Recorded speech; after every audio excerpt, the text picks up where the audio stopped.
Well, what do we have here? Well, I guess I need to trim to see exactly what I have.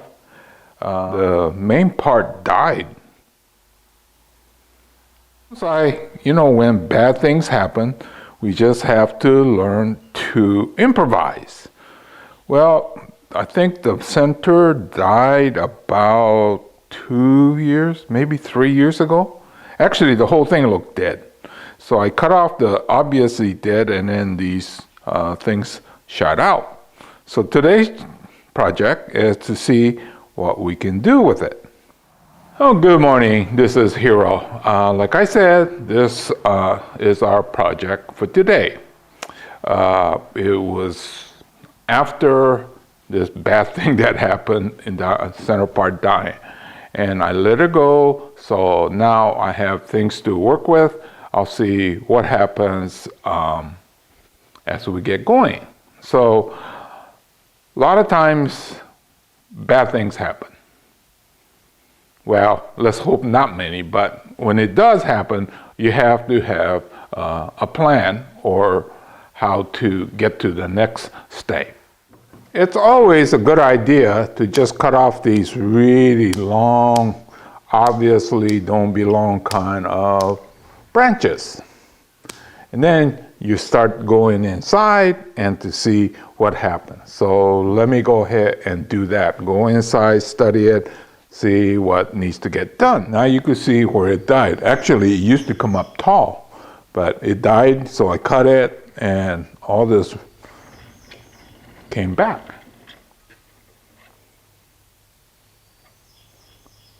So you can see that it came back as a totally new tree. This is a Chinese elm, so they tend to do that. Even if your main part dies, don't throw it away. Of course, it took almost, 3 years? 2 years to 3 years to get to this stage. Actually, the first half year, it looked dead. I think now it's about time to put it in a new container.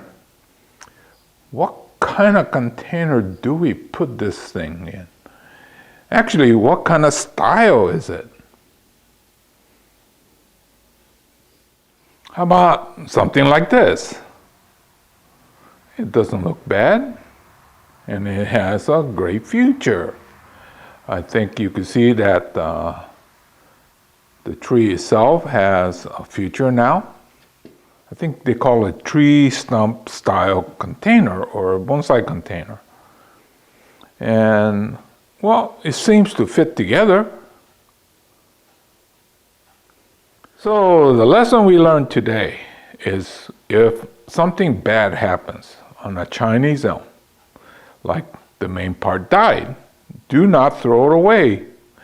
It took a number of years to come back, but now you can see that it has another life. Actually, it's quite interesting. So do not throw your Chinese elm, and a lot of your deciduous will do the same thing. So save it, nurture, and then you get a second shot. So anyway, this is Hiro saying goodbye. I'll see you again real soon in another chapter. Please tell your friends and subscribe. And in this crazy time with the virus and all, please stay safe.